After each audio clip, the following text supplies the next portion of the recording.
Okay. The Mishnah tells us that you're able to acquire property with kesef. The kesef in Olon. What is the source? What is the basis that fixed property be acquired with kesef? Oma chizki, oma kro, sodos ba kesef yiknu. Fields are acquired with kesef. Kesef doesn't mean necessarily just the coin. The Rashba says, Shava kesef ke kesef. It says marrying a woman. A woman's niktas be kesef, but if you give the woman something of value, not the coin, she's also married. Because Shava kesef ke kesef. Some more ask a question, adi kushtar. Maybe in addition to the giving the value, one has to have the deed, the chsiv, the kosev b'seif v'chosum, and it was written in the document and it was signed. Iksiv yiknu l'b'sof. If the pasuk would write the word yiknu, it's been acquired at the end of the statement. Get the kamret, then it would be as he's saying that it's a combination of value plus the deed. Hashnu de ksiv yiknu meikora, but here that the word yiknu was mentioned earlier in the pasuk. Kesef koni. So what the pasuk is saying, what is the acquisition? The acquisition, the transfer comes about as a result of kesef, giving money. Shtar raya balmahu. The document is only proof of purchase. But what actually transferred, caused the transfer of ownership? It's the money. Okay? So let's talk now. You remember many mentioned a number of times in the past, the Rambam writes that shtar rayo writes that Adim, witness, he doesn't say shtar, witnesses in a document, the Torah says, Al pi shnai medim yokum dover. A document's only a document if you have witnesses. If a document's not witnessed, it's not a shtar. Either it doesn't have to be witnessed necessarily in terms of the signatures, but minimally, we Adim Masira Karsi, right? If witnesses witness the document with the information given from the seller to the buyer, it's a valid document. That's called a witness document. What about if you have a document, there's no signatures on it? In the document, it's not a document. You have to have Eidim to give it the status of a document. So the Torah says, Al pi shnai medim yokum dover. That's only through the verbal testimony does it have the status of witnesses. So if that's the case, witnesses are signed on a document, how is it valid? How is it valid? The Torah says that written testimony is not valid. So the Rambam says that shtoras are drabonon. That documents are rabbinical. That when you have a document with signed document, it's rabbinical. So the Ravid, who's the contemporary of the Rambam, asks, he says, how could you say such a thing? We have a Mishnah, Ishin Niknas Bishtar. You mean to say a woman's married with a document, it's only a rabbinical marriage? On a Torah level, it's not a valid because the testimony is not valid testimony because it's written testimony. Or a get. Torah says a man divorces his wife with a get. How's a woman permitted to remarry? What the Chachamim, they have to annul the marriage retroactively. That she should be permitted to remarry. We have Eidim who sign on the shtar. So if that's the case, right? It's machlokas, Eidich Sima Karsi, Eidich Zira Karsi. But there's an opinion. We have witnesses signed on the document. So what does the Rambam say? What shtoras is? How can you say shtar is drabonon, shtar is doraisa? You find documents are doraisa. That's the question which the Ravid asks on the Rambam. So Reb Chaim Brisker writes and explains the Rambam. He says the Ravid misunderstood the Rambam. He says there are two types of documents. There's the shtar kinyon and there's the shtar raya, which we're discussing here. There's a document which actually is an acquisition document, and there's a document which is purely proof of purchase. A document which brings about the result, causes the transfer. What causes the marriage? We have a pasuk, we had earlier. How do we know a woman is married could be married with a document? Because it tells us, just as a woman you terminate a marriage with a document, you could marry a woman with a document. Over there, what is that document? It's not a document of proof. That is what either makes the marriage or terminates the marriage. That shtar kinyon, what causes something to happen, this gzeres hakosov, That witness who signed on the document, that's the equivalent of oral testimony in court. That's the Gzeres HaKosu. If something is a shtar, and what is a shtar? What is a document? The Torah speaks about a shtar. A divorce document is called a shtar. A marriage document is called a shtar. A document to transfer money, it says, that's called, because Gemara is going to quote another pasuk, that's a shtar kinyon. That's called a shtar. If it meets the criteria of shtar, what the Torah says is a document, a legal document, the witness who's signing that document are the equivalent of testifying in court. That's Edim Achsum Ashtar Nachri Edusum Bebezdin. Once a woman is divorced, now she wants to use that document as proof that she was divorced.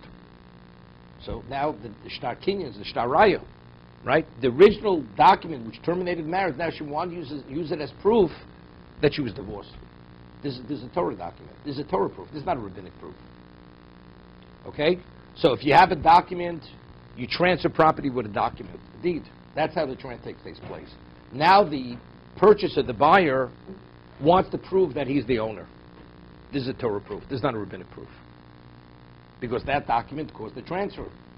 A transfer document, witness who signed in that transfer document is equivalent to testifying in court. What happens if he purchased the property with money or with value? And now the seller gives him a deed as proof of purchase. That's a rabbinic document. That's not a Torah document. Because that document is not what caused the transfer. That's rabbinically, because if a person purchases something with money, we have to protect the buyer. How do we protect the buyer? So they legislated that although the document itself was not a transfer document, to protect the buyer, we say, you know something, although on the Torah level, this is referred to as written testimony, nevertheless, we acknowledge it, and it's sufficient proof, it's proof of purchase. This is how Reb Chaim explains the Rambam. So when the Rambam says shtaris drabonon, shtaris drabonon means shtar raya, that initially was written as a proof of purchase. But if the document initially was brought about the situation, whether it's marriage, divorce, or acquisition, that document, even as a proof, is a Doraisa proof. It's a Torah proof. It's not a rabbinic proof. See, that's what he's saying. He says it was a misunderstanding. The Ravid misunderstood the Rambam. The Ravid understood any document. Torah says, Al Pishna made him Yoknu. Testimony must be oral. Written testimony is rabbinical. He says, how's it possible? What do we have? A marriage document? We have a divorce document. That's what he says. He says the Ravid misunderstood the Rambam. He's not saying the Ravid would argue in principle if he would understand the Rambam. He's saying,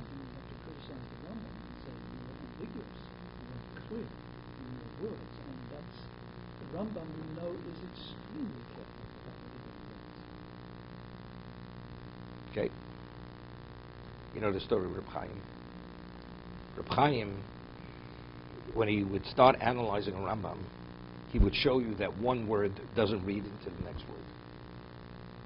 To a point, Reb Chaim, when he would say a shir to his inner group of Talmidim, usually it was about 4 to 5 hours, and he would build a structure where they'd have to actually just to concentrate and follow the intellectual path, they'd have to wrap wet towels around their heads because they felt after a while their heads were going to burst just to follow the line of reasoning.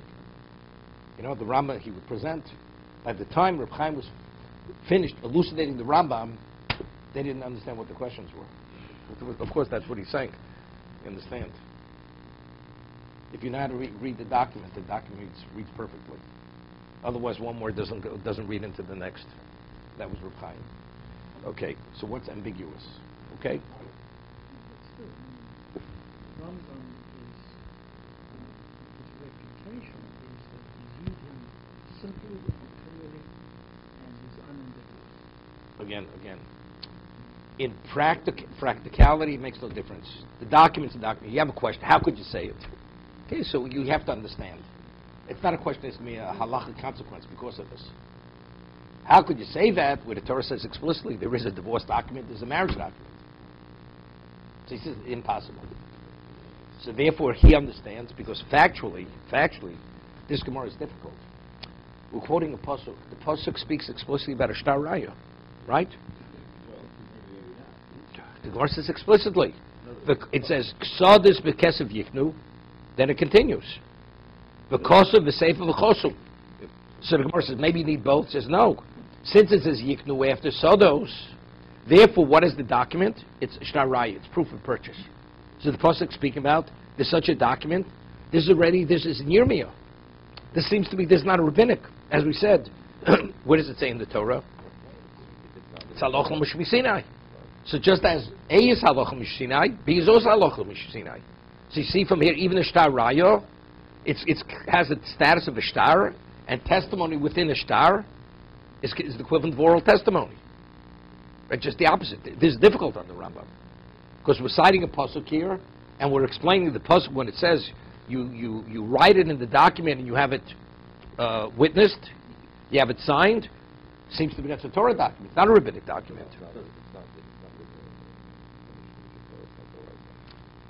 So kesef, karka is not the kesef drabbanan. It's a doraisa. Karka the choshesh l'machres link kesef shtar chazok. It's doraisa. It's not a drabbanan, but it's a pasuk in Yirmiyahu, right? So we mentioned this yesterday. So the Gemara asks very often. Achibo Yecheskel. Yecheskel writes states a halacha. So until Yecheskel came, how did we know the halacha? So Gemara says halacha l'mishmi Sinai. Boy Yecheskel the Kosva. He recorded it. It's the same thing here. Kesef is halacha l'mishmi Sinai. Right? Yirmi is just recording it. So it's difficult. In the same pasuk, that one is doraisa, and when he speaks about the shtar raya, that's drabanan. It's a dochik. Right? Seems to be they're on the same plane. As the acquisitions doraisa, the shtar raya is a doraisa. See, the Ravid is of the opinion that even shtar raya is doraisa. Even if the document did not bring about the result, it's purely if it's a document you witness on a document, that's the equivalent of testifying in court. Even though the document itself was initially not used to bring about the result. So does anybody argue with that? Yeah, Rambam argues. Rambam is purely rabbinical legislation. It's rabbinic law. Okay. Okay. If it's in the pasuk. That's a problem. Okay, good. We're not answering that yet. But it's difficult from the pasuk.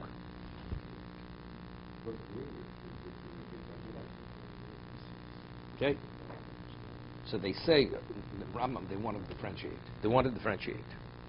What's the halacha if you want to send written testimony to court? What about witnesses go to court and they testify and the court records their testimony and they have the witnesses sign in the presence of the court? Is that called written testimony or is it called oral testimony? What they write is what was testified in court, in the presence of the court. So even the Rambam would agree there that's called mipiyam. Mipiyam will be ksavins where the testimony was written, not oral. Here the testimony was oral. Now they said, now we want you to sign. So the document itself, it's interesting. You know, we find in Shas, we speak about kim shtaros. A document has been substantiated. Right? It has been substantiated. It's called the henpik. The court writes on the document, it's been verified in our presence that this document is an authentic document. Otherwise, it could be a forgery. You never know. Now, how do you substantiate a document? You can do it in one of two ways. Either the witnesses themselves testify these are our signatures, or you take another document that already has been substantiated and you compare signatures. You compare signatures. Okay? That's called kiyum. That's called the substantiation of a document. So some Rishonim say that when the witnesses testify that it's their signatures, that's kiyum doraisa. Because the person himself knows this is his signature. When you compare things, we're not talking about an expert, a handwriting expert. Right? A person who he has that keen eye where he knows, is this the signature or not, he's able to.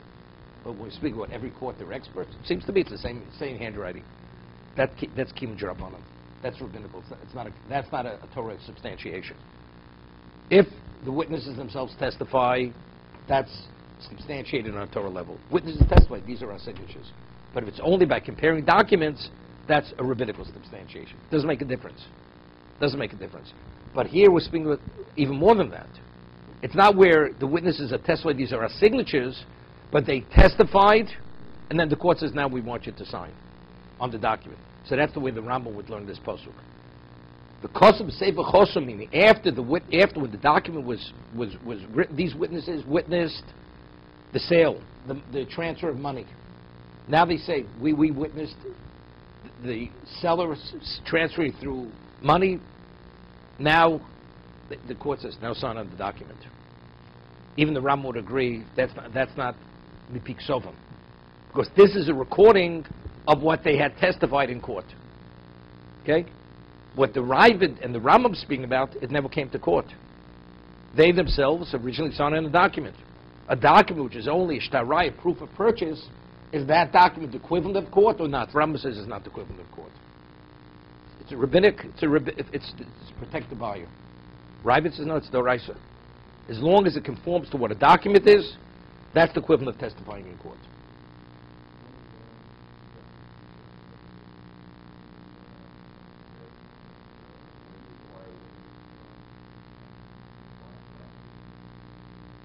So therefore,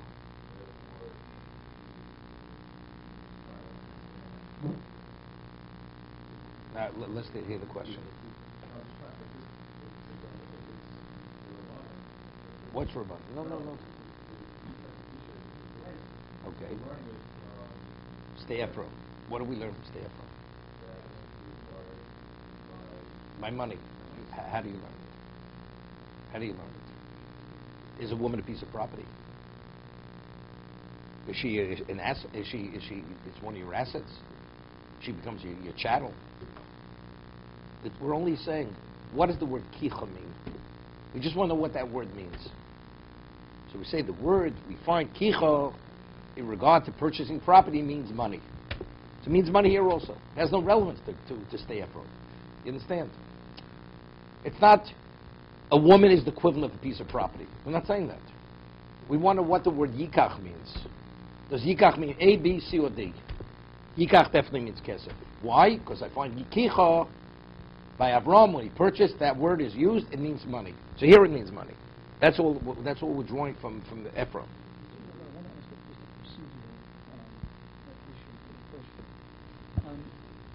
When two people get together and sign a document,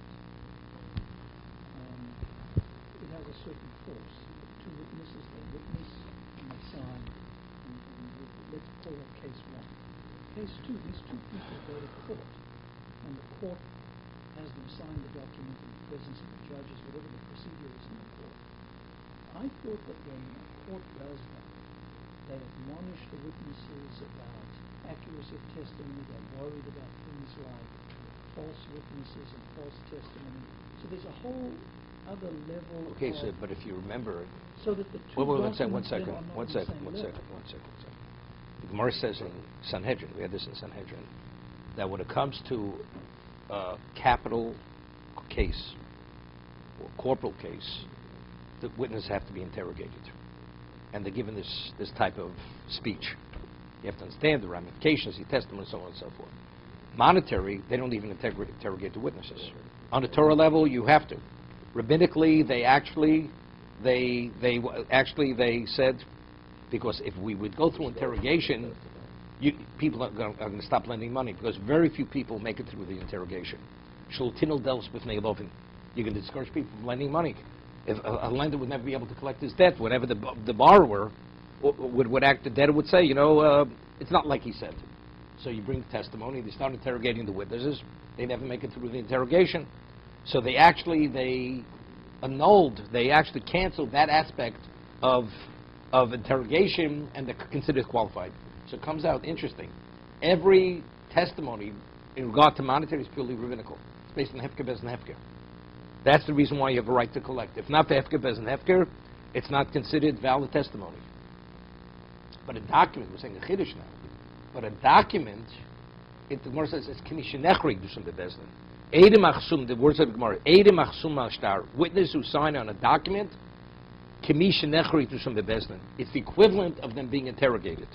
What does that mean? That the laws of interrogation have no relevance to a document, only to the court. This comes out, it's interesting. So if you have a loan document, let's say going to the Ravid, According to Rambam, a loan document is rabbinical. So again, it's hefker bezin hefker, a loan document, correct? Because it's written testimony. What creates the debt? It's not the document. It's the loan. The loan creates the debt. So it's purely it's proof of that you lent. Okay? So what is that? It's rabbinical. But according to Rabbit, it's doraisa. So that the lender has a right to collect, it's a Torah law. It's not a rabbinical law. According to Rambam, every time you collect a debt based on a document, it's purely rabbinical because it's a shtar raya.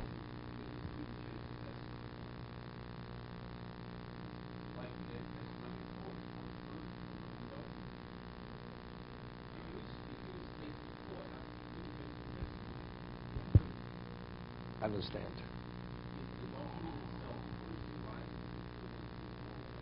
How could he change it? Only thing he could say is the Mishnah Ksubas. He says it's not my signature. Or he could say the Gemara discusses. Person says anusamoy nemachmas momon. Right? What happens? Witnesses say, it's true, it's our signatures, but you know something? We were bribed. We were paid to sign right? Or our lives were threatened. Anusamachmas momon, anusamachmas nefoshos. Anusamachmas nefoshos, they believed. But mamon ain't odem ismatz rosha, they're not believed. Because that means they're willing to succumb, to violate, they're incriminating themselves, they're not believed. No. As long as you have to substantiate the document. Because the document's been substantiated. You don't have to find the witnesses. Just the opposite. The Gemara says that even according to Reb Lezer, the 80 Masira Karsi, right, that what creates the get, what terminates the marriage is the witness who witnessed the transfer, but because of Tikkun Olam, this Tikkun Olam doesn't mean Tikkun Olam, right, they legislated that the witnesses have to sign on the document. Why? Because what happens if the witnesses would go overseas? Or if the witnesses should die, how does the woman prove that she was divorced? If you have a document without signatures, so it's a piece of paper, it means nothing. So the witness who witnessed the transfer from the husband to the wife, when they tikkun olam, they sign on the document. They sign on the document. That's when they tikkun olam. That was Rabbi Gamliel's takana. In the secular court, there was something, a document, somebody enters into a contract, the signatures on the page. And then there's a different concept which is called a deposition. Somebody, not in the court, but somebody is deposed. Right. Now the deposition has the force of perjury in some scenario. Because it's considered testimony. Because It's equivalent. Right. Now, you sign a document and there's a question about what happened. It's not the same as a deposition. It doesn't have the same force. According to everybody. Yeah, in the secular law. See, according to Rashi, that's the Rashi I mentioned. We discussed before, if you have a mincha, so the Torah says you're supposed to mix the oil with the flour. What happens if you don't mix it? Is it valid? The Gemara says as long as it can be mixed, the vessel is sufficient in capacity, you could mix it, it's a valid mincha, even if you didn't mix it. Correct? So Rashi says in Ksubis, the Torah says, Al Pishna Medim Yokum Dover. Testimony is oral. So he says, what happens if the witnesses are alive? They could come to the court to testify, and they send a testimony to go, written testimony. Rashi says, on a Torah level, even rabbinic level, it's valid. Why? Because since they can orally testify, so when is written testimony a problem? If the witnesses should die. So once they die, they can no longer testify. So let's say you have written testimony, and subsequently they die. As long as they're alive, the testimony is viable testimony, even though it's in written form. The moment they die, it's not Roy Labila any longer, because they humanly they can't come and present the testimony. They can't back up what they had written. As a result of that, it's not Roy Labila, therefore it's not valid testimony. That's Rashi. I mean, Tosas argues. They can. Here, theoretically, they can't come. They can. They can testify in B'din Sayam before a court, right? But if they die, it's over. So therefore, rabbinically, we don't want you to send testimony, because what happens if they do die? Right? It becomes a problem. What is Tosfos no, because it's not simple when you apply this principle. If you can, then it's irrelevant.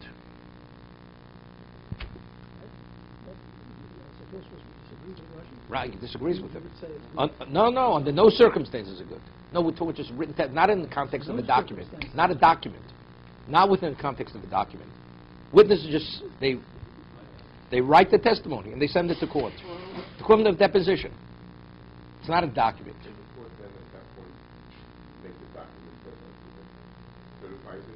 It's not a document. It's not a shtar.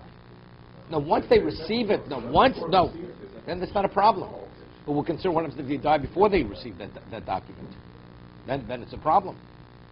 Because at the time they receive it, they're not able to testify. Rabbi, I mean, this is a surprise to me. How do we know that the Torah is binding them? Isn't the Torah a document that testifies to certain things that our forefathers accepted, and they're not here to bear witness to this now? Again. So we're saying the Torah is rabbinic? I mean, if I understand what you just said. That's two different things. If I know the Torah is, if I'm a credible person and I tell you something, you say, well, how do I know it's truthful? Two witnesses testify. Maybe they're lying. Let's say the living witnesses testify. Maybe they're lying. Well, you've interrogated them. Therefore what? Maybe they practiced and they're deceiving the court. Maybe. Correct? So why is it viable? You never know. The answer is because the Torah says that if two witnesses undergo interrogation and you find no discrepancy and you have no reason to suspect, even though theoretically they may be lying, you accept it as fact. So that it's fact, that's the Gzeres HaKosov. Because God says, accept it. Because nothing is definite unless you know it's definite. You never know if it's definite. So whatever these witnesses saw, testified to, is now written down. And it went through a better hearing, etc. You say it's fact. Wait a second, but it's no different than themselves testifying. According to Rashi, you're speaking. If the witnesses themselves will testify before the court, is it valid testimony? Why is it valid? Because Torah says that's called oral testimony. Not because the Torah says oral testimony is evidence. As long as the witnesses were correct. Correct. Okay. Rashi says credible witnesses who send a testimony to court because they can't testify, that is the equivalent of them testifying themselves. As long as they're still alive. As long as, because they can't testify. Okay. But if they're no longer alive, it's not valid. Okay. Why? Because the Torah says the only time it's credible if they can testify themselves. If they cannot testify themselves, it's not credible. That's where it begins, that's where it ends. So what does that have to do with, the Torah is a testament, is the document. What does one thing have to do with another? It's not testimony in court. There's just fact. How do we know the Torah is true? Because that's our Masorah. That's our tradition. Because it's passed down from generation to generation. That our forefathers stood at Sinai and this is what they heard from God. Or Moshe. Not from God, from Moshe. And Moshe was a credible spokesman for God. Because as Rambam says, because we saw God openly communicating to Moshe that he should tell us such and such. Therefore, anything that is said by Moshe in the name of God is God's word. I'll give you an example. What's the halacha? We say that Trei Kameo. You have two witnesses testifying regarding something. Even if you have 100 contradicting him, it's called contradicting testimony. Because two are the equivalent of 100. You have 1,000 witnesses saying Reuven killed Shimon. We never located the body. Never located the body. But they say, we witnessed Reuven killing Shimon. And we forewarned them. So the court's about to kill Reuven for committing murder. All of a sudden, Shimon walks into the court. Ba'harag bar aglav. They say, it's irrelevant. We're putting him to death. We got 1,000 witnesses saying he killed him. What are you talking about? reality, Shimon's alive. How could you put proof of that? But witnesses is fact. That's evidence. But you can't contradict reality. The man's alive. That's what the Torah is. The Torah is a living document. The equivalent living. It's no different than Borhorog Baraglov. It's a fact.